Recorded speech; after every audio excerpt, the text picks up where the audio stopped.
Are you trying to get good at writing grants? Well, here are 5 surprising things that you probably didn't know about winning grants. Let's get into it.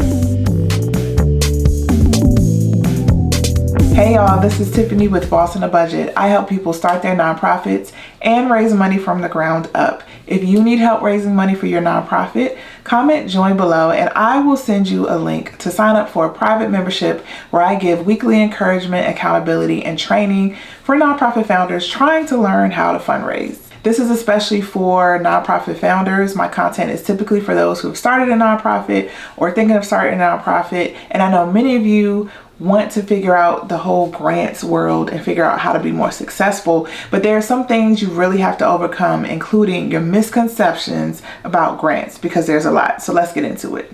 The first thing is you actually need to write a lot in order to win. So there's a metric that grant writers typically use. They create their success rate. So based on the proposals that they've written, they determine the percentage of proposals that they win.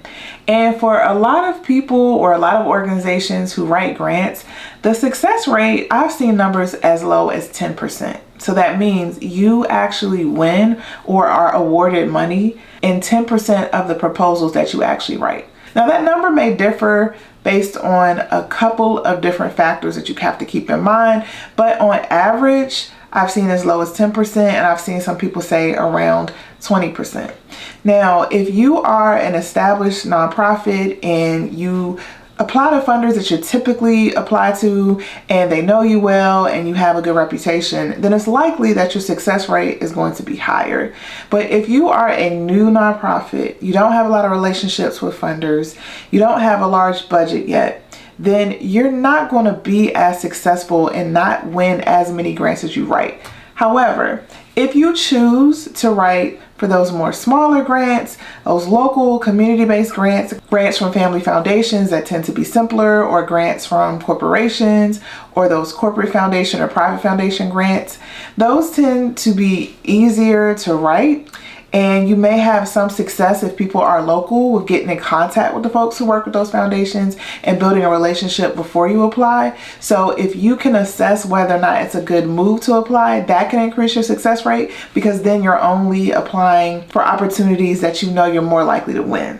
So this factor does change, it does shift based on different variables, but you have to keep in mind that most of the proposals that you're going to write, you're not going to win.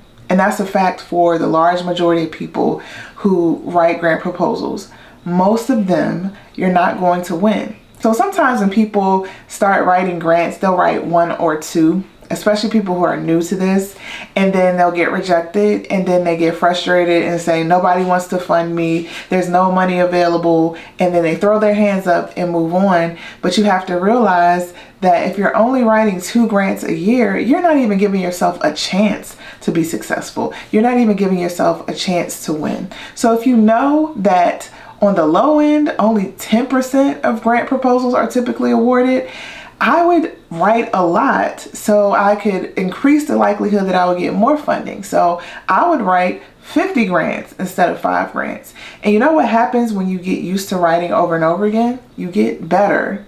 So you got to understand that most of the grants that you're going to write or proposals that you write, you're not going to win, and that's normal and that's okay, and just keep going.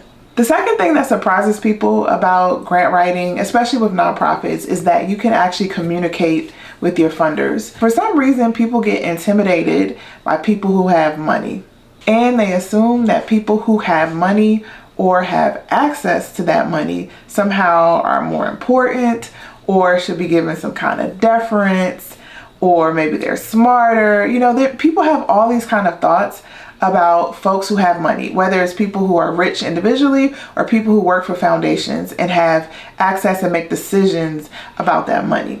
But here's one thing you got to understand. Money or perceived power does not make anybody better than you, smarter than you, and it's completely okay for you to have a conversation with them to talk about your organization, talk about the value that you bring, your outcomes, what you plan to do to improve the community. It's completely appropriate for you to have those conversations with them, because what you're trying to do is understand if you guys are in alignment. if the work that you're trying to do is a good fit for the work that they want to fund. Because here's the thing, they have to make decisions about what's a good investment for them. But you don't know what they're thinking about that's a good investment unless you talk to them. You don't really have a good sense beyond looking at their website or looking at their tax forms, what their priorities are, what their preferences are. So one of the best ways to figure that out is to talk to them. So if it is at all possible, find out who the program officer is, if there is a program officer. Sometimes if it's a foundation and they're super small, they don't have program officers. There maybe is like one staff person who's the executive director who kind of manages the grant process. Find out who that person is, schedule time with them if they allow you to, if they have time or the capacity to do that, and just ask questions. Ask what their priorities are. Share what your mission is. Share what your goals are. Share what you're trying to accomplish. Ask them if that is a good fit for their giving priorities for the year. Ask them for advice for where else they should look for funding. Ask them for advice on how you're approaching your program and how you're measuring success. You can get a lot out of these conversations. And yes, you're going to hear no from some people who don't want to talk to you or they don't have the time to talk to you. But that's okay. There's going to be somebody though who says yes. And for that person who says yes, you can get so much good information from them. So I really challenge you and push you to talk to your potential grant funders when it's appropriate and when they have the time to learn more about what they want to hear from you.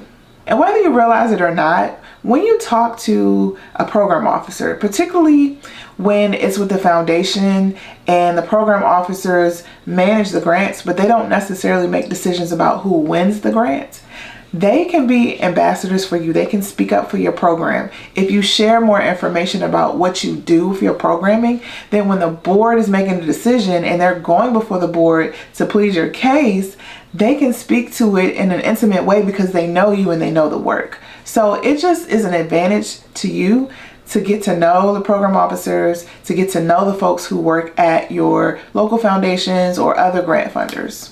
The third thing that surprises people is that grant funders don't want to be your only funder. So I don't know where this came from, but a lot of people have the idea that in order to survive as a nonprofit, they have to win that one grant. And when they luck up and get that one grant, they can ride that thing out for years and years and years. And somehow people believe that all it takes is that one major grant and we'll get $200,000, we'll get $500,000. Shoot, some people shoot for the moon and say $1 million from one grant for a completely new organization, right? That nobody really knows and you don't have any key connections yet. A lot of people think, well, I just got to get that grant and then we can just do our work and just live off that grant. And that is not how it works. And honestly, most grant funders are not going to fund 100% of your budget. So if you're a small nonprofit and you know that you need $50,000 for the year to do the work that you need to do, many grant funders are not going to just give you $50,000 to do all of your programming. They want to see that you're able to leverage other funding. And it's not just from other grant funders, foundations, government agencies, whatever. It's also from individuals. It's also from your board. They want to see that you've done the work to figure out a strategic plan, to figure out how you plan to make money, how you plan to stay around for a long time. Have you thought about your long-term sustainability? Have you put plans and actions in place to ensure your financial sustainability? They want to see that. And if you're expecting for them to be the only funder, then that means you probably aren't doing that work to diversify and think of other income sources.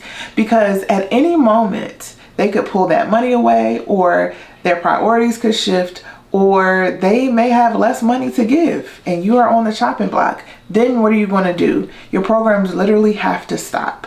So they're looking for you as an organization to figure out how you plan to make money. That's your responsibility. It's your responsibility to figure out where your money is going to come from. It's actually not the responsibility of the foundations. They have obligations of their own, right? Grant funders, and I keep saying foundations, but I really mean grant funders generally.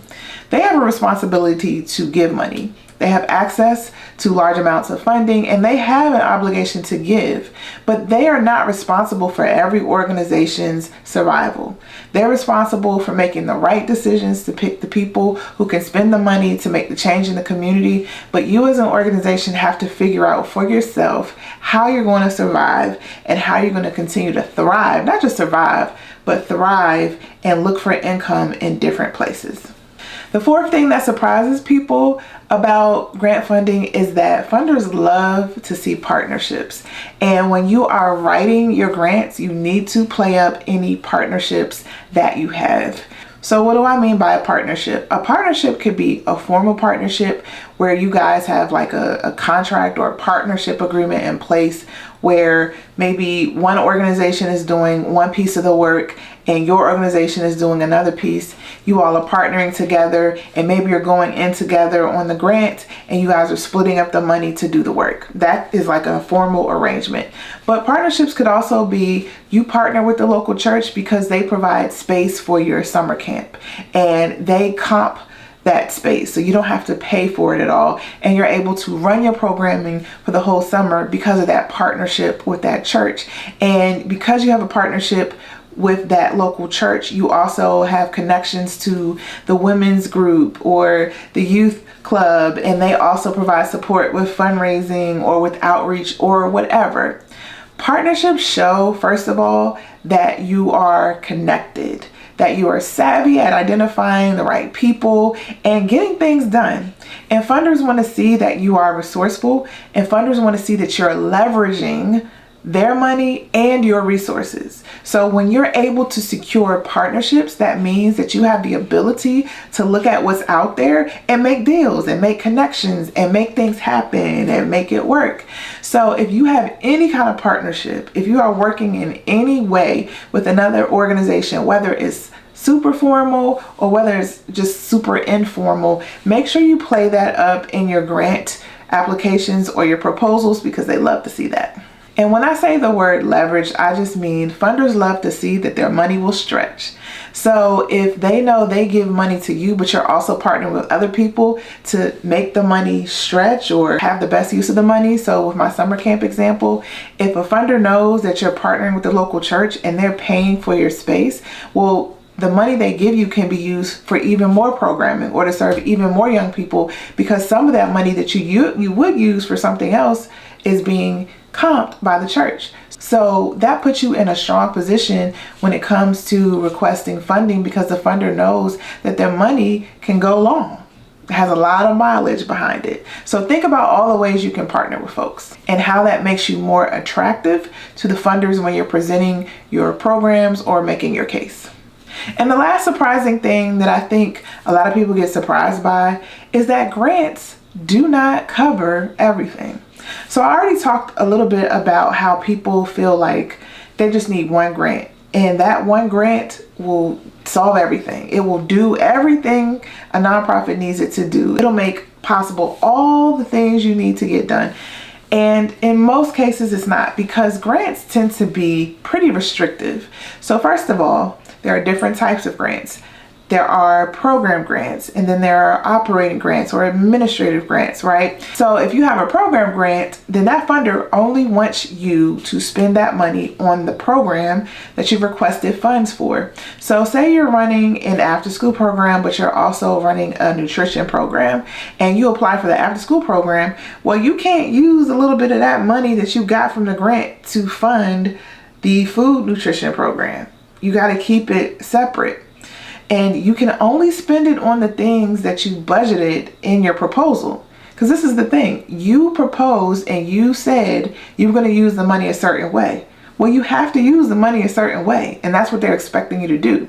Right? So most grants are restrictive in that way, where you don't really have the flexibility to move the money around in different ways to make it work for your organization. Now, if you were able to get a general operating grant, or sometimes called an operating grant, they have different names, but typically they are unrestricted grants where the organization can do whatever they want with that money. They can spend it on whatever they need to spend it on for the organization. Then you have flexibility and you can move it around and you can use it for whatever you need to use it for. But for most grants, they are program grants and they are restricted. So that means that there are certain expenses that you can't use the money for, even if it's within the program. Sometimes they'll say, well, we don't want you to use this money for staff costs or for salaries, or we don't want you to use this money for materials. We only want you to use it for this. And it literally can be that descriptive. And so you'll find that you'll be in a situation where you'll have a lot of grants, but you still don't have enough money to cover all your costs for your organization. And I know you're asking, like, well, how is that? If my budget is $100,000 and I can get $100,000 in grants, then I should be able to pay for everything I need to pay for. Not if in all of those grants, they restrict what you use it on and you need $20,000 of your budget to go towards this one thing and none of those grants will pay for that. Then that means you got to figure out another source of income, which is why I said before, you need to diversify your income and make sure you're getting income from multiple sources. Was this video helpful? Let me know in the comments below. Also provide any advice you have for other folks who are writing and learning grants, because I want to share information with everyone. We're building a community where we learn from each other so that we don't hide or gatekeep this information, because we all need it. Thank you so much for watching this video. If you need help with starting your nonprofit or raising money from the ground up, make sure you check me out at bossonabudget.com and also follow me in social media at bossonab. You should find me there. Thank you so much for watching, and I'll see you in the next video.